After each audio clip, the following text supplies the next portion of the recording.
Астанада тұңғыш рет жаңа белес байқауы басталды. Өнерлілер додасына бас қаланың 35 арнайы орта білім беретін оқу орындарының студенттері қатысты. Жалынды жастар тыңғылықты дайындалып, үздік танылуға ынтықты. Шеберліктерін шыңдап, жанкүйерлердің ықыласына бөленді. Фестивальдің басты мақсаты біздің колледжер студенттердің басын біріктіру, дарынды, талантты жастарымыздың әлеуетін ары қарай дамыту болып табылады. Фестиваль 5 бағыттан болады. 6-шы бағыт ол жанкүйерлердің қолдауы. Жеңіске жетіп, талантын танытуға 1000-нан астам студент ниет білдірген. Олар би, ән, мәнерлеп оқу, сиқыр, кім ақылды аталымдары бойынша бақ сынауда. Үміткерлер сапында ауқымды байқау жеңімпаздары мен сахнаға алғаш рет шығатындары да бар. Мен бұл конкурсқа өзімді басқа қырымнан көрсетуге, өзім жаңа нәрсе көргім келді, сол себепті қатысып отырмын.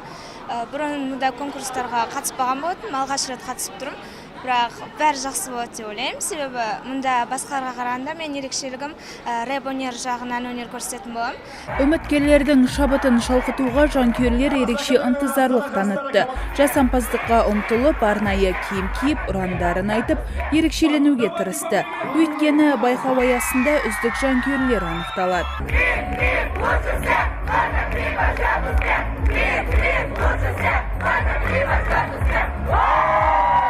Жастарға қолдау көрсетуге эстрада жұлдыздары келіп әннен әуелетті. Айта кетейік, жарыс 6 күнге созылады. 100-ден жүйрік шыққандарға қаржылай сый табысталады.